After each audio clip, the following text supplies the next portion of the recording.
സംസ്ഥാനത്ത് നിന്ന് പല സ്ഥലങ്ങളിലും വേനൽ മഴ ലഭിച്ചു. ഈ പകലിൽ 6 ജില്ലകളിൽ യെല്ലോ അലർട്ടുണ്ട്. നിങ്ങൾക്കറിയാം, വേനൽ മഴ ശക്തി പ്രാപിക്കുകയും ചൂട് കുറയുകയും ചെയ്തതോടെ സംസ്ഥാനത്ത് വൈദ്യുതി ഉപഭോഗം ഗണ്യമായി കുറഞ്ഞു എന്ന സന്തോഷകരമായ വാർത്ത KSEB പങ്കുവയ്ക്കുന്നു.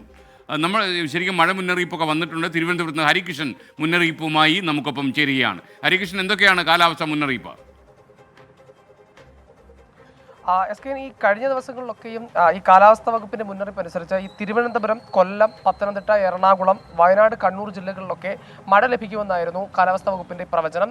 അതേപോലെ തന്നെ ഇന്ന് ഈ വേനൽ ചൂടിന് ആശ്വാസമായി ആ ജില്ലകളിലൊക്കെ, ആ നഗരത്തിലും അതേപോലെ തന്നെ മലയോര പ്രദേശങ്ങളിലും ഒക്കെ ഇത്തരത്തിൽ മഴ ലഭിച്ചു എന്നുള്ളത് തന്നെയാണ്.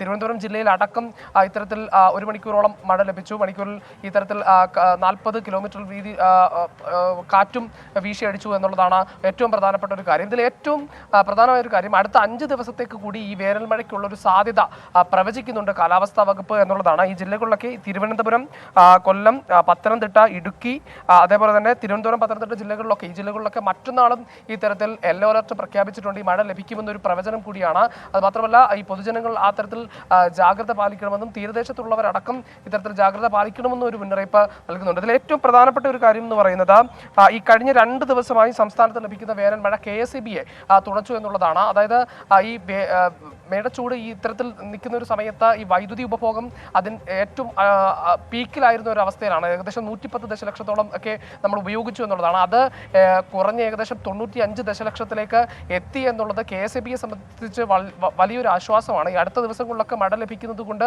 അത് KSEBയ്ക്ക് വലിയ ആശ്വാസമാകുമെന്ന് തന്നെയാണ് അവരുടെയും പ്രതീക്ഷ. എന്തായാലും അടുത്ത ദിവസങ്ങളിലൊക്കെയും ഈ തരത്തിൽ മഴ ലഭിക്കുമെന്ന് കാലാവസ്ഥാ വകുപ്പ് കൂടി മുന്നറിയിപ്പ് നൽകുന്നുണ്ട്. പ്രത്യേകിച്ച് ഈ തിരുവനന്തപുരം, കൊല്ലം, പത്തനംതിട്ട, എറണാകുളം, വയനാട്, കണ്ണൂർ ജില്ലകളിലൊക്കെയും ഇത്തരത്തിൽ മഴ ലഭിക്കുമെന്നാണ് കാലാവസ്ഥാ വകുപ്പിന്റെ പ്രവചനം. SK. Okay, thank you Harikrishnan. Muhammad Basheer PV പറയുന്നു, വഴിയരിയിലെ വെള്ളം കൂടി നിർത്തിയാൽ തന്നെ മലപ്പുറത്തെ മഞ്ഞപ്പിത്തം അവസാനിക്കും എന്നാണ് പറയുന്നത്. അതിനെക്കുറിച്ച് ആധികാരികമായിട്ട് പറയാൻ എനിക്ക് കഴിയില്ല. ഇപ്പോൾ ഇടുക്കിയിൽ നിന്ന് രാഹുൽ വിജയൻ ഒരു വാർത്ത അറിയിക്കുന്നു. കുട്ടിക്കാനത്ത് ഒരു ബൈക്ക് കത്തി. തമിഴ്നാട് ചിന്നമന്നൂർ സ്വദേശി മുത്തുവിൻ്റെ ബൈക്കാണ് കത്തിയത്. ബൈക്ക് നിർത്തിയിട്ട ഉടൻ പുക ഉയരുകയും തീ ആളിക്കത്തുകയും ചെയ്തു. ബൈക്ക് തീ പടരുന്നത് ശ്രദ്ധയിൽപ്പെട്ട മുത്തു ഓടി രക്ഷപ്പെട്ടു എന്നാണ് രാഹുൽ വിജയൻ റിപ്പോർട്ട് ചെയ്യുന്നത്. എൻ്റെ ദൃശ്യങ്ങൾ ലഭിച്ചിട്ടുണ്ട്. അല്പനിമിഷങ്ങൾക്കകം രാഹുൽ വിജയൻ നമുക്കൊപ്പം ചേരുമെന്നാണ് വിശ്വാസം.